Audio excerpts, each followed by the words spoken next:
주택 거래가 늘면서 가격이 바닥을 찍고 다시 오를 거다라는 분위기가 있지만 조세연구소에서 한국지방세연구원에서는 부동산 시장 관련해 가지고 집값이 더 빠질 수 있다. 그리고 세수가 더 줄어들 수 있다라고 전망하고 있습니다. 이게 현실이다라는 겁니다.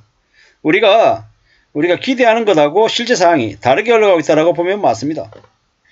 이미 2023년 5월 4일 날 기준금리 0.25% 인상해가지고 한국 기준금리가 5.25% 됐죠.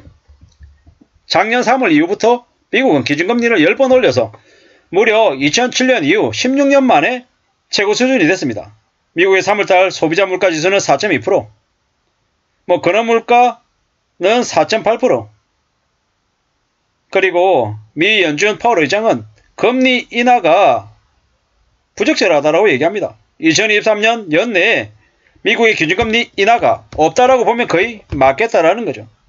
한국은 지금 현재 3.5, 미국하고 1.75% 역차가 벌어지고 있습니다. 근데 한국은요, 계속 버티기 작전으로 들어가고 있고, 미국은 2023년 연말까지 해가지고 2번 더 올린다. 실제로 한미금리 격차가 2.25%까지 갈 수 있다는 게 현실입니다. 한국의 소비자 물가지수는 어떻습니까? 3%대로 내려오긴 했지만 여전히 사람들은 뭐라고 느낍니까? 물가가 높다라고 느낍니다. 그리고 한국은 부동산 관련한 거래량이 늘었다라고 얘기하지만 전세 사기, 역전세 때문에 다시 주택 거래와 가격 상승이 제한받고 있는 게 맞죠.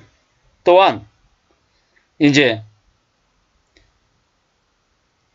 특례 보금자리론 금리하고 시장 금리가 역전됐다라고 얘기하면서 주택 거래 반등도 어렵다라고 본답니다.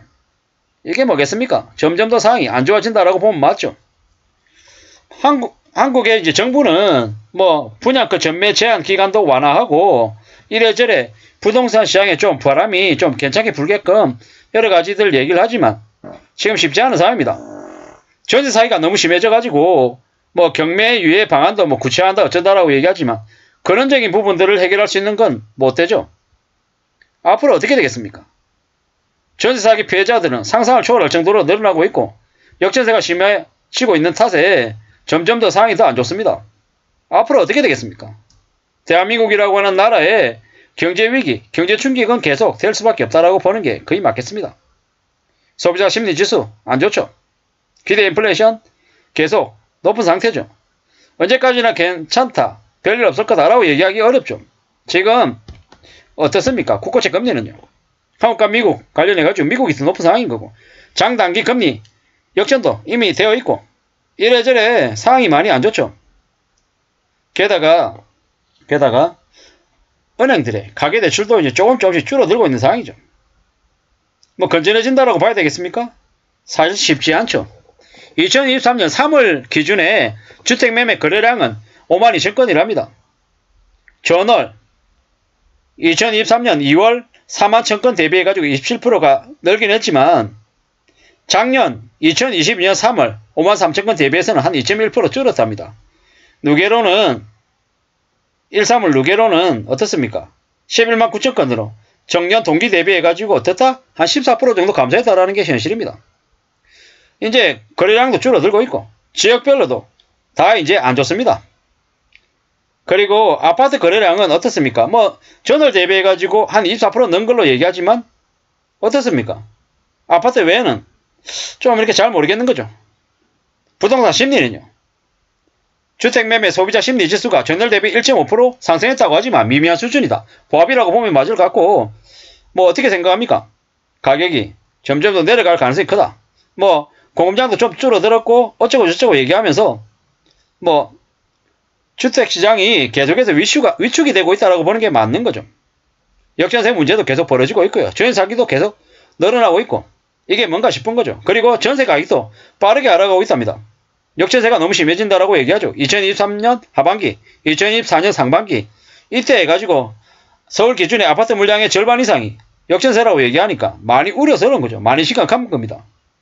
전세 가격이 지난 2년 전에 급등했던 거는 2021년에 임대차 이제 입법 때문에 그래 됐다라고 얘기하죠. 여러 가지 이유가 있겠지만 지금 상황이 많이 안 좋다라는 게 확실하다라는 거죠. 역전세 때문에 어떻게 됩니까? 난리가 나는 거죠. 깡통전세 되고 이래저래 세입자와 집주인 간에 이제 갈등도 심해지고 이래저래 더 어려워진다라고 보면 맞죠. 어떻게 되겠습니까? 삶이 더 안 좋아지는 거죠. 심각해지는 거죠. 누가 뭐라 그래도 상황은 점점 더 안 좋아진다. 임차권 등기가 증가하고 있습니다. 무슨 얘기입니까? 세입자는 나가려고 하고 집주인은 돈 못 내준다고 하고 그러니까 임차권 등기하고 나가는 거죠. 나중에 그걸 통해 가지고 어떻게 됩니까? 경매까지 나갈 수 있는 이제 상황도 이제 생길 수 있는 거죠. 이래저래 거래 절벽이 계속된다라는 거죠. 거래 절벽만 계속되겠습니까? 거래가 없으니까 세금 줄어드는 거죠. 그리고 나중에 어떻게 됩니까? 점점 더 주택시장 위축되고 못 버티는 사람들, 이자 원금 납부 안 되는 사람들 두 손 두 발 들고 경매 나오고 경매 가격이 또 떨어지고 낙찰가 떨어지면 일반 시장에 또 여파 미치고 이래저래 상황이 점점 더 안 좋아진다 라고 보면 맞는 거죠. 2023년 하반기에 미국이 기준금리 낮출 거라는 기대감 때문에 집값이 부동산이 주식이 좀 괜찮아질 것처럼 얘기했는데 실제로 어떻습니까? 아니죠. 부동산 PF 대출 문제도 점점 더 확산되고 있고 거래량 감소하고 전세 사기, 역전세 이런 것들 때문에 어떻게 됩니까? 세수 안 걷어지는 거죠. 점점 더 어려워지죠. 이게 지금 현재 상황입니다. 앞으로 한국에 어떤 상황들이 벌어지겠습니까? 집값 더 빠지고 세금 덜 걷히고 점점 더 상황이 안 좋아진다 라고 보면 맞을 것 같습니다. 이게 현실이다라는 거죠. 많이 우려스럽고 많이 염려스러운 게 현실이다. 어떻게 살아야 될까? 어떤 마음으로 지내야 될까? 또 고민해야 되는 거죠. 함부로 뭔가를 기대하거나 함부로 뭔가를 결정하는 게 지금은 매우 위험하다. 절대로 그래서는 안 된다라는 말씀을 잔소리처럼 계속 드립니다. 제가 제 자신한테 제일 먼저 하는 얘기다 라고 이렇게 봐주시면 좋을 것 같고요. 앞으로 부동산 관련해서는 최소 3, 4년은 관심 안 가지는 게 좋겠다. 두고 보고 관찰하고 지켜보면서 내가 언제 사면 좋을지 때를 기다리는 게 좋겠다 라는 말씀을 드립니다. 우리가 살아가는 삶이 점점 더 힘들다, 더 빡세다, 어렵다, 안 좋다 이렇게 보면 맞다라는 겁니다. 물론 부동산 시장이 생각처럼 빨리 뭔가 바바바 이렇게 이루어지지 않습니다. 시간이 오래 걸린다라고 보면 거의 맞다라는 겁니다. 그렇게 생각하고 항상 준비하고 대비하고 염려하면서 세상을 살아가는 게 제일 좋겠습니다. 그렇게 살아야 안전하게 오래오래 갈 수 있는 것 같습니다. 누가 뭐라 그래도 삶은 항상 어렵다, 절대로 녹록지 않다, 쉽지 않다 라고 생각하는 게 좋겠습니다. 우리네 삶이 점점 더 빡빡하다 라고 생각하는 게 더 좋겠습니다. 아무쪼록 저나 여러분들의 삶이 안전해지기를 진짜 바랍니다. 집값 계속 떨어진다, 혼란 더 심해진다, 세수도 안 거친다, 이게 현실임을 명심해야겠습니다.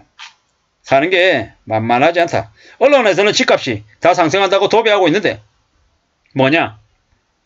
조세일보는 집값이 빠진다고 얘기한다.